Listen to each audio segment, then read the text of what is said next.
여러분 안녕하세요. 저번 시간에 이어서 교육 상담 계속 하겠습니다. 상담 이론을 하고 있어요. 근데 저번 시간에 우리 행동적 접근을 하는 상담 이론을 배웠죠? 그 중에서도 우리가 저번 시간은 현실 치료 상담을 배웠어요. 오늘은 여기에 이어서 행동 중심 상담 이론이 있어요. 그 상담 이론을 지금 할 거예요. 그 상담 이론 먼저 행동 중심 상담 이론이 있어요. 이 행동 중심 상담 이론은 당연히 행동에 초점을 두겠죠. 행동적 접근의 상담 이론이기 때문에. 그래서 이거는 관찰, 이런 특징은 관찰 가능한 행동에 초점을 맞춰요. 행동을 보고요. 그 다음에 이런 행동이 인간의 모든 행동이 학습된 결과로 봐요. 모든 행동은 학습의 원리. 그 다음에 이런 부적응 행동은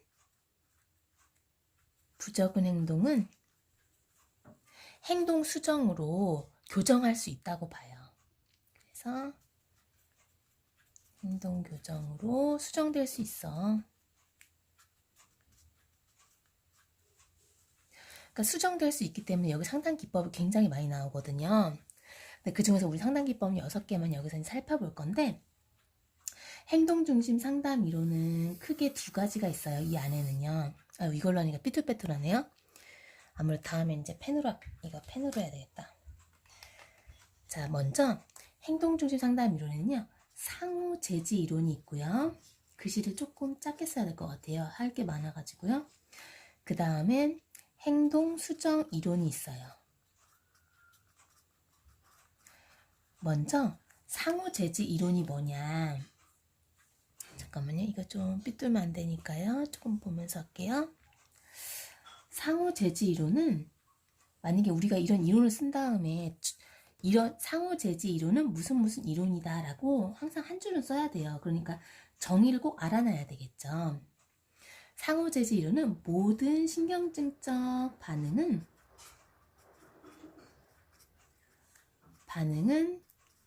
이와 양립할 수 없는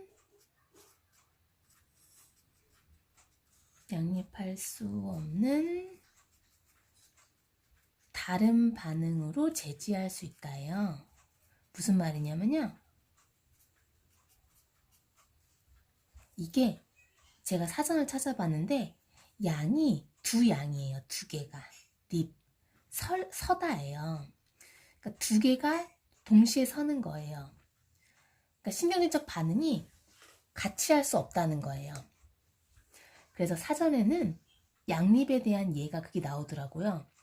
결혼한 여자가 뭐 가정과 일을 양립하기 쉽지 않다. 뭐 이런 식으로 예가 나와 있더라고요. 표준 국어 대사전에요. 어쨌든 양립은요, 동시에 같이 존재하는 거예요. 따로 동시에 존재하는 거예요. 무슨 말이냐면 모든 신경질적 반응, 내가 불안이 있어요. 불안은 이 행복과 똑같이 공존할 수 있어요, 없어요? 없죠. 그러니까 이렇게 불안이 있을 때는 양립할 수 없는 뭐 행복한 반응으로 불안을 제지할 수 있다, 이런 말이에요. 그게 상호 제지 이론이에요. 그 다음에 행동 수정 이론은요, 행동을 수정하는 거겠죠. 그래서 조금 좁을 것 같은데, 행동 수정 이론은요, 행동주의 수정 기법으로 행동주의 학습 원리를 통해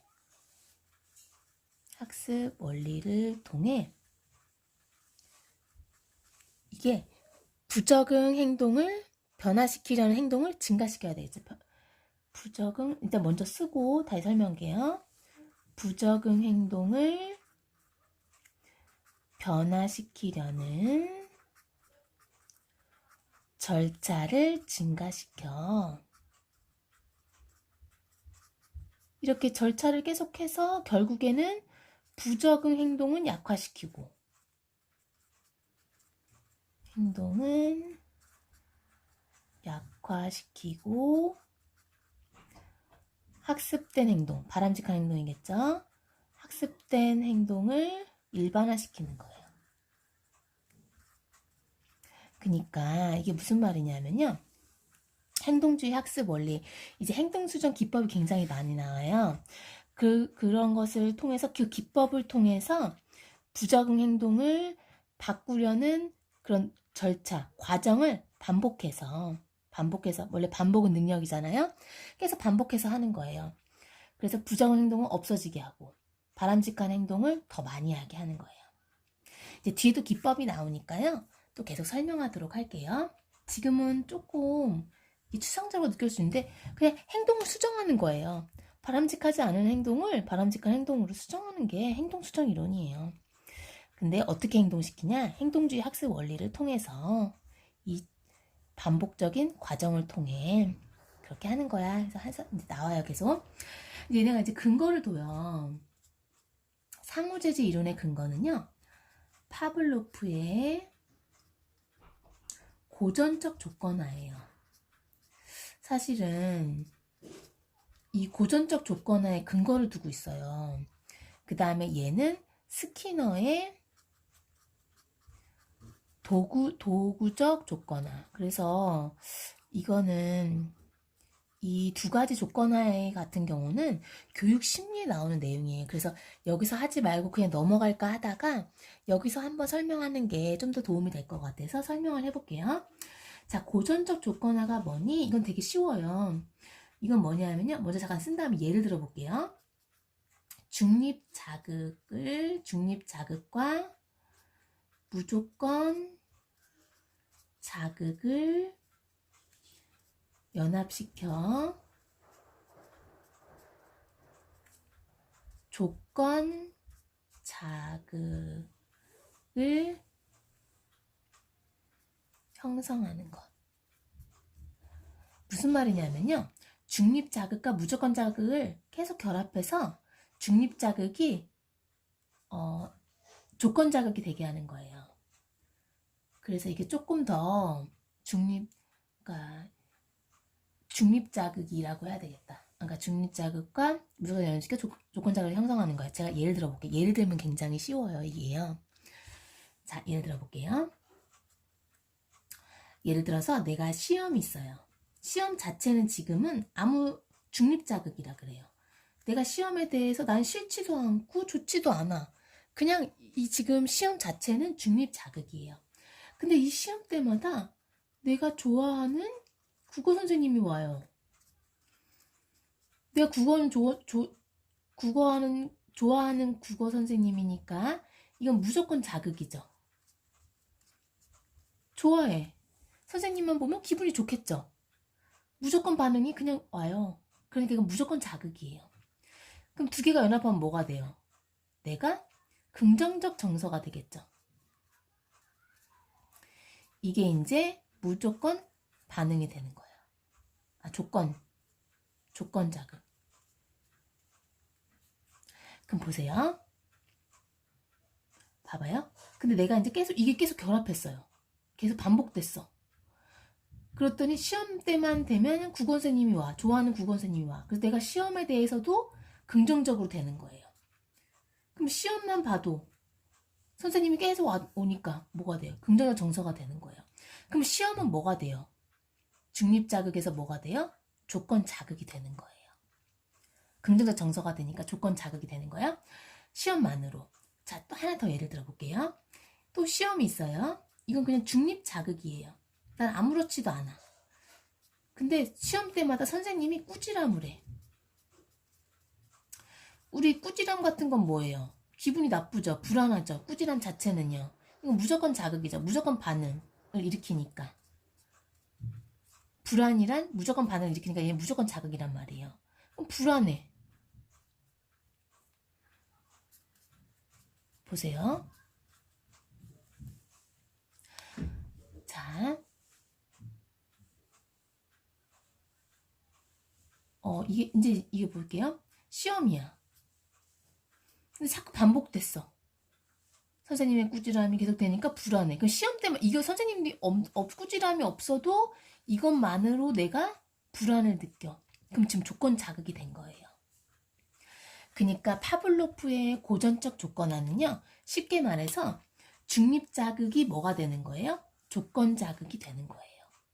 무조건 자극과 연합해서. 그래서 이거는 조금 더 정확하게 하면은 중립 자극이 뭐가 되는 거예요? 이 무조건 자극과 결합해서 조건 자극이 되는 거예요.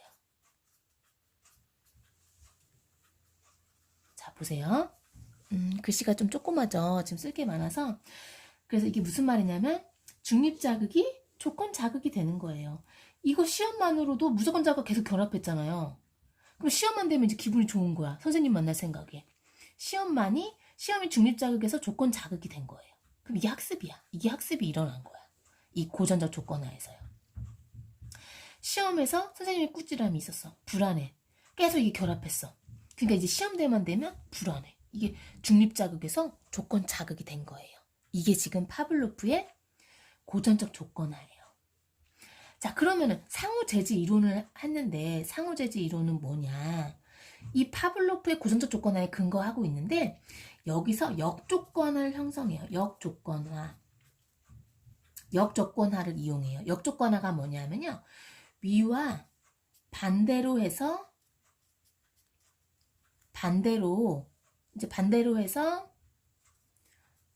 불안 반응을 소거하는 거예요. 불안 혹은 바람직하지 않은 반응을 소거함.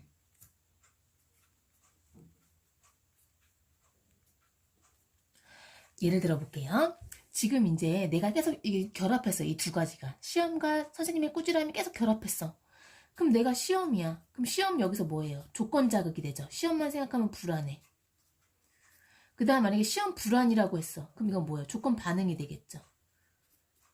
이건 조건 반응. 불안해. 그럼 내가 시험이란 조건 자극에 뭘 하냐면 이완통한 행동. 자꾸 근육을 이완시켜요. 편안하게 릴렉스 해라 계속 하게 하는 거예요. 그럼 이건 뭐예요? 새로운 자극이죠. 근데 그냥 새로운 자극이라고 하면 안 되겠죠. 상호 제지할 수 있는 새로운 자극이죠. 상호 제지할 수 있는 이게 상호 제지 이론이잖아요. 서로를 억제한다는 거예요. 서로가 나타나지 않게 한다는 거예요. 그럼 불안이랑 이완통한 행동이 계속 결합해. 그래서 이거 뭐가 돼요? 불안을 소거시키는 거예요. 이게 역조건화예요. 고전적 조건화에 나오는 역조건화. 소거하는 거예요. 자, 여기에 근거를 뒀고요. 그 다음에 이제 스키너의 도구적 조건화를 할게요. 파블로프는요. 이렇게 무조건 자극, 반응을 일으키는 자극에 초점을 뒀어요. 근데 얘는 행동의 결과에 좀 초점을 맞췄어요. 도구적 조건화가 뭐야? 먼저 항상 정의를 해줘야 돼요. 그래야 이걸 우리가 서술을 해야 돼요. 도구적 조건화란 무엇이다. 그래서 해야 돼요. 이거 뭐냐면 행동의 결과가 잠깐만요. 잘 보이나요? 네. 결과가 대상의 행동을 변화시키는 거예요. 행동의 결과가 뭐냐 하면요. 이거는 보상, 상을 주거나 혹은 처벌하거나 이런 걸 말해요. 행동의 결과 대상의 행동을 변화시킨다는 거예요. 예를 들어 볼게요. 예를 들면 쉬워요. 이것도 저도 이제 문제집에서 제가 이제 이거 푼 건데요. 그 예를 그대로 갖고 올게요. 이름만 그냥 바꿔볼게요. 철수가 거짓말을 하고 이제 학원을 빠졌어요. 학원 결석하고 영화를 보러 갔어요. 영화를 봤어요. 그랬더니 이제 나중에 엄마한테 이제 꾸지람 듣고 외출 금지를 당했어요. 외출 금지라는 처벌을 받았단 말이에요. 이런 예가 나와 있어요. 그럼 여기서 보세요. 스키너가 볼 때는 이게 지금 영화 봤다는 자체는 지금 즉각적인 강화물로 제공된 거예요. 영화를 본 거는 거짓말한 후 영화 본 것은 이렇게 영화 본 것은 이게 즉각적인 강화제. 강화제가 뭐냐면 강화 자체가 행동을 증가시킨다는 거예요. 그러니까 영화 본 게 얘한테는 지금 상이 된 거예요. 그 즉각적인 강화물이 된 거예요. 강화제, 강화물 이런 거 다 똑같은 말이에요. 그래도 강화물이라고 하죠. 강화물이 됐어요. 그러니까 이건 되게 즉각적이죠. 그럼 나중에 지금 외출금지잖아요. 나중에 처벌된 거는 외출금지 받은 거는 오랫동안 지금 지연됐죠. 나중에 나타나죠. 나중에.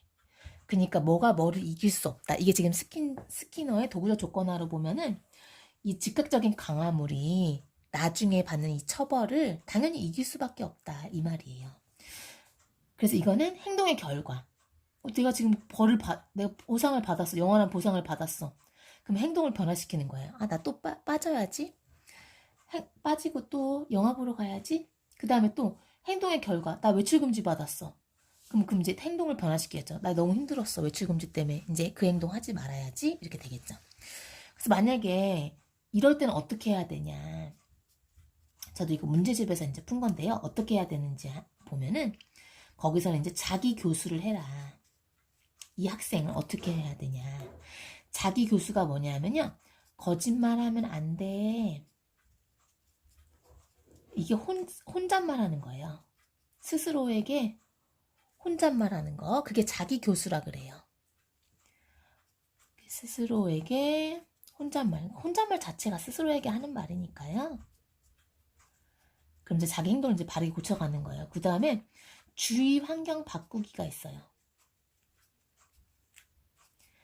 그러니까 이제 바람직한 행동을 해야 되겠죠. 학원 빠지면 안 되잖아요. 거짓말하면 안 되잖아요. 그래서 바람직한 행동을 떠올리게 하는 단서를 이제 환경에다가 재배치하는 거야. 바람직한 행동을 떠올리게 하는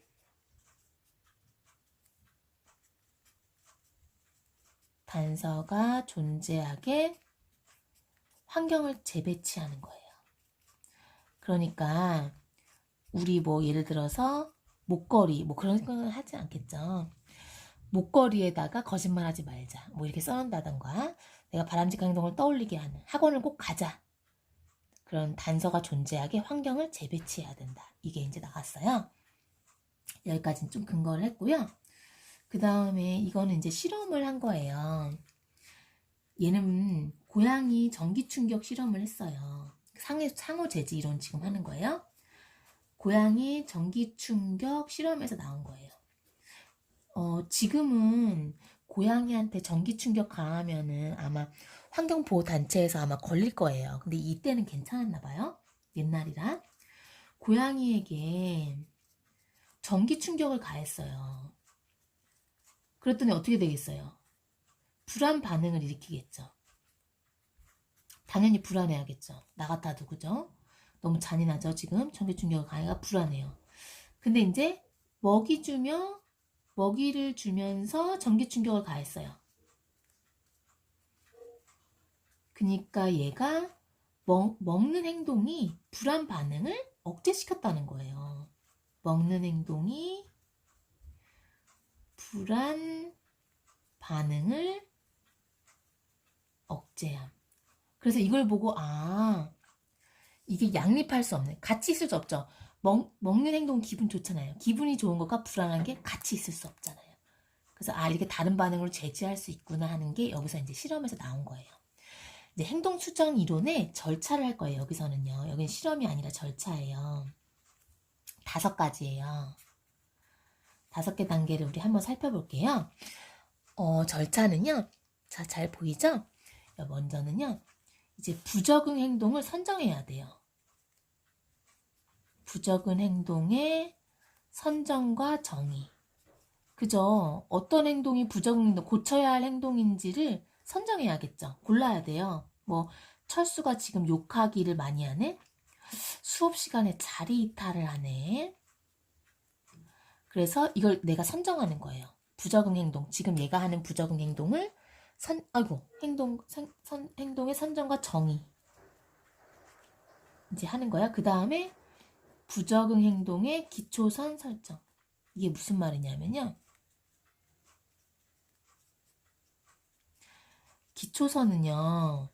제가 이거를 찾아봤어요. 근데 교육학 사전에 이게 나와 있더라고요. 이게 베이스라인이래요. 이거는 이 부적응 행동의 빈도를 얘가 수집하는 거예요. 그래서 발생 빈도가 얼만큼인지를 알아야. 그러니까 행동 수정 전, 좀 정확히 말할게요. 이거 일단 쓰고 할게요. 행동 수정 전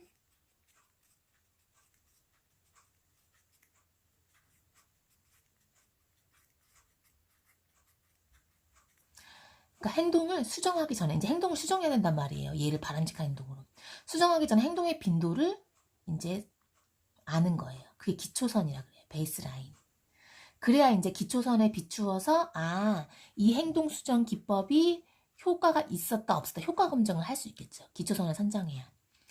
그래서 이거는 교사가 이 학생을 관찰해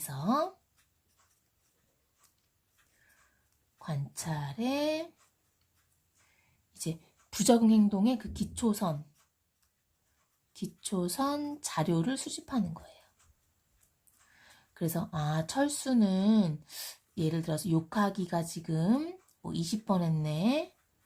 자리 이탈이 지금 하루에 한 30번은 하네. 이렇게 지금 기초선 자료를 수집하는 거예요. 그러니까 행동의 발생 빈도를 알 수 있겠죠. 여기서는 행동의 발생 빈도를 알 수가 있어요. 그 다음에 이제 세 번째는요. 이제 기초선 설정했잖아요. 그럼 이제 뭐 해야 되겠어요? 이제 기법을 사용해야 되겠죠. 행동 수정의 기법이 굉장히 많아요. 행동 수정의 기법을 이제 활용해요. 자리가 좁아서 큰일 났네. 여기서 다 하고 싶은데 이렇게 한쪽에다 다 하고 싶은데 큰일 났네요. 행동 수정 기법 활용해요. 그래서 칭찬은 교사가 칭찬해줘. 이건 이제 강화제로 쓰고요. 강화물로 쓰고요. 그 다음에 바람직하지 않은 내용은 처벌해. 벌을 줘요. 이런 식으로 행동 수정의 기법을 활용해요. 그 다음에 행동 수정의 효과를 검증해야 되겠죠? 계속 했어. 그 다음에 효과 검증. 효과를 봤더니 뭐 2주 후에 욕하기가 2번으로 줄었다. 2회. 그 다음에 자리 이탈은 뭐 3회로 줄었다. 그럼 효과가 있다는 거죠? 그래서 기초선에 비추어서 효과를 검증하는 거예요.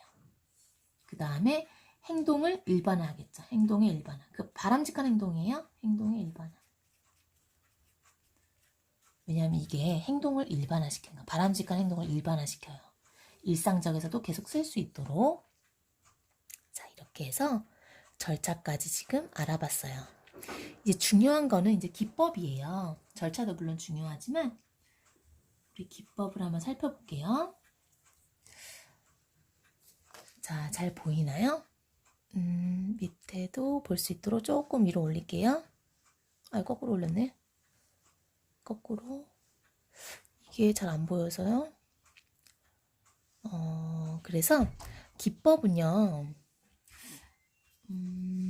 먼저 상호제재 이론 같은 경우는요. 체계적 둔감법이 있어요.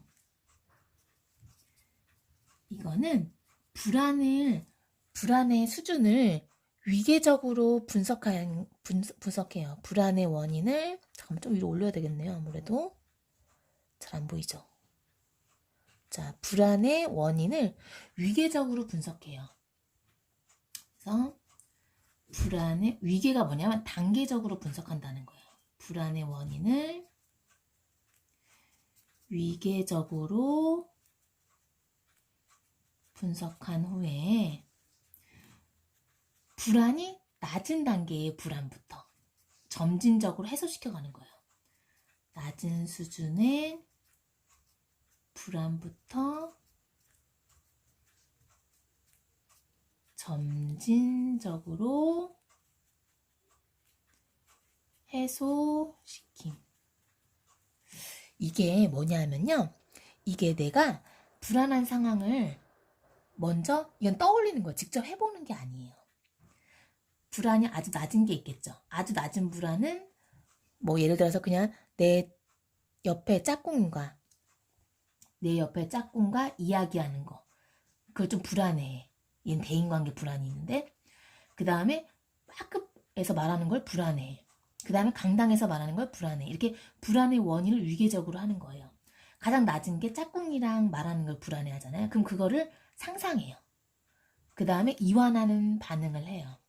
릴렉스하게 이완하는 반응을 하고 그 다음에 해소가 됐어. 그럼 좀 더 높은 불안. 아까 학급 친구들한테 하는 불안. 그 다음 또 이완하고. 그러니까 상상으로 하는 거지 이게 직접 해보는 게 아니에요. 그게 체계적 분간법이에요.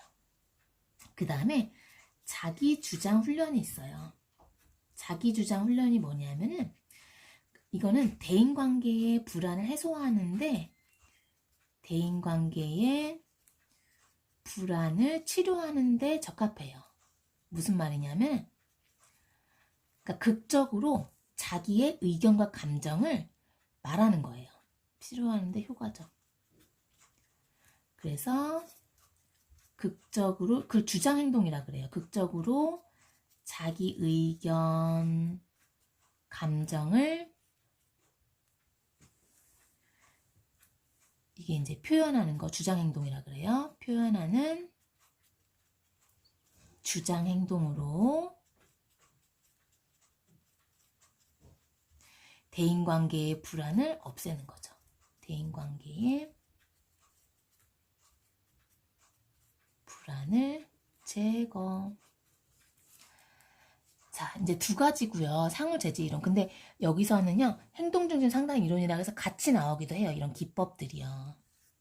제가 이제 본 책도 행동중심 상담 이론이라 그래서 이렇게 기법이 같이 나와요. 근데 이제 같이 볼게요. 여기서는 기법이 굉장히 많아요. 행동수정 이론에서 뭐 간헐적 강화 이런 거는요. 나중에 우리 교육 심리에서 할 거라서 제가 좀 뺐어요. 근데 이제 그래도 많아요. 프리맥의 원리가 있어요. 이게 프리맥의 원리가 뭐냐면요.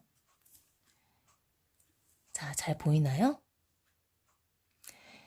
프리맥의 원리란 이게 발생 빈도가 먼저 쓰고 설명할게요.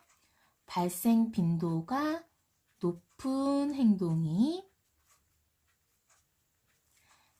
발생 빈도가 낮은 행동의 강화제가 되는 거예요. 이게 무슨 말이냐면요. 예를 들어서 너 숙제 끝나면 핸드폰 하게 해줄게. 이거예요. 핸드폰 게임해라. 게임하게 해줄게. 발생 빈도가 높은 행동은 뭐예요? 핸드폰 게임이죠. 핸드폰 게임 엄청 많이 한단 말이에요. 발생 빈도가, 횟수가 아주 많은 행동이에요. 숙제는 뭐예요? 발생 빈도가 낮은 낮은 행동이죠. 그러니까 발생 빈도가 높은 행동이 이거죠. 핸드폰 게임이 발생 빈도가 낮은 행동의 강화. 행동을 증가시켜주는 강화물이 된다는 거예요. 이게 프리맥의 원리예요.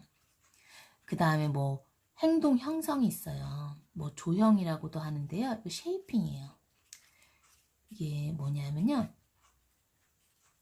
최종 목표 행동을 여러 단계로 해요. 최종 목표 행동을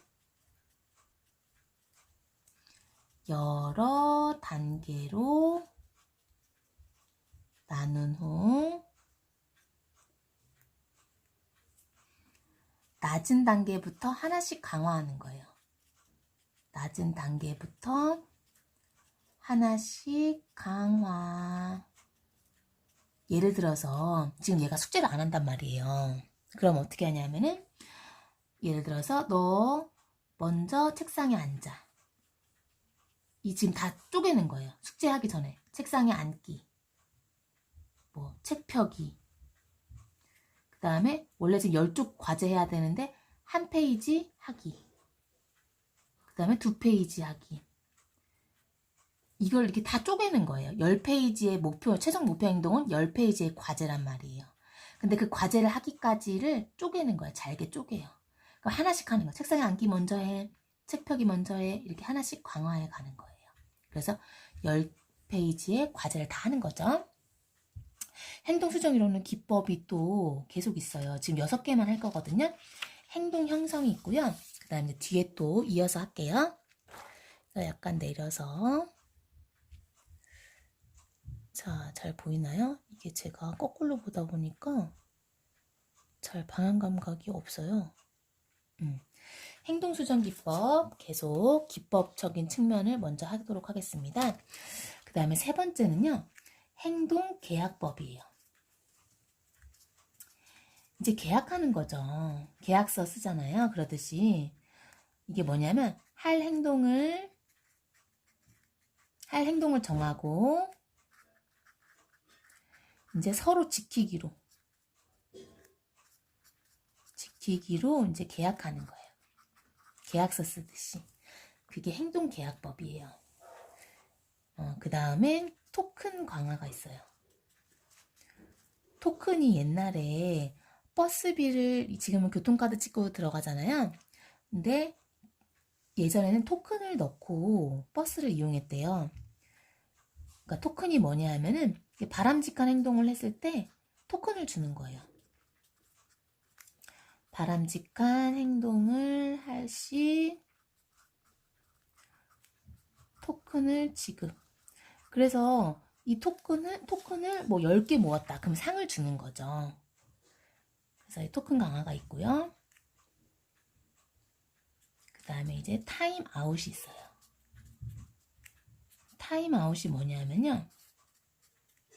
이게 얘가 이제 바람직하지 않은 행동을 했을 때 바람직하지 않은 행동 시 다음에 받을 정적 기회, 정적 강화의 기회를 차단하는 거예요.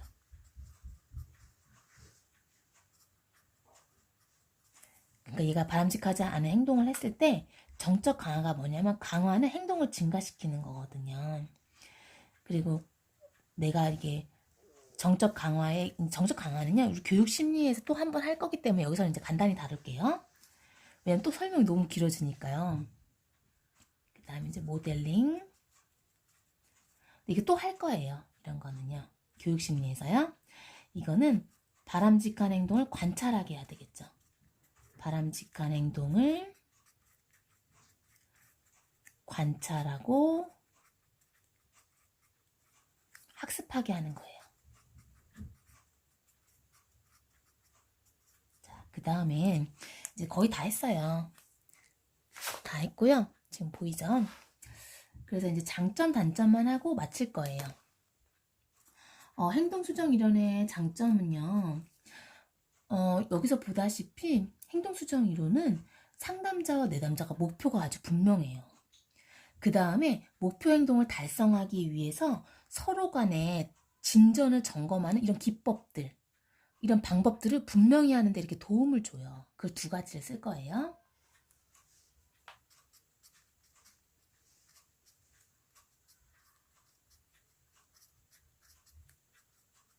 목표에 정확히 집중하게 해주죠. 지금 목표가 분명하잖아요. 지금 관찰 가능한 행동만 지금 한단 말이에요. 정확히 집중하게 해줘요. 그 다음에 목표를 달성하기까지 상호 간의 진전을 점검하는 데 도움을 주는 기법들이 많죠. 상호 간의 진전을